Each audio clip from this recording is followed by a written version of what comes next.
एक अनमोल पेड़ की कहानी। एक छोटे से गांव में एक अनमोल पेड़ था जो फूलों और फलों से लदा रहता था। उसकी शाखाएं इतनी घनी थी कि वह पूरे गांव को छाया प्रदान करता था।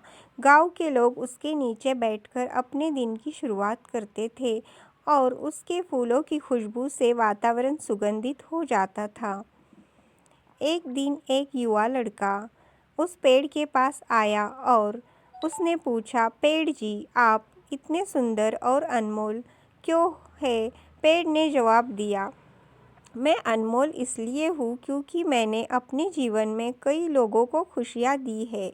मैंने उन्हें छाया दी है, फूल दिए और फल दिए। लड़के ने पूछा, लेकिन पेड़ जी, आपको इतनी खुशियाँ देने के लिए क्या कीमत चुकानी पड़ी? पेड़ ने कहा, मैंने अपने जीवन में कई तूफानों का सामना किया। कई बार मेरी शाखाएं टूट गई और कई बार मेरे फूल और फल खा लिए गए, लेकिन मैंने कभी हार नहीं मानी क्योंकि मुझे पता था कि मेरी खुशियाँ देने की क्षमता ही मेरी ताकत है।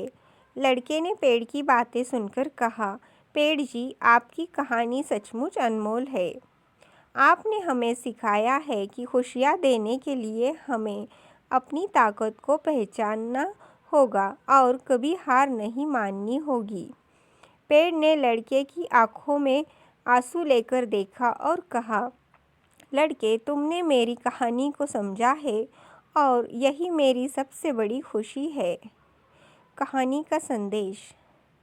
इस कहानी से हमें यह संदेश मिलता है कि खुशियाँ देने के लिए हमें अपनी ताकत को पहचानना होगा और कभी हार नहीं माननी होगी।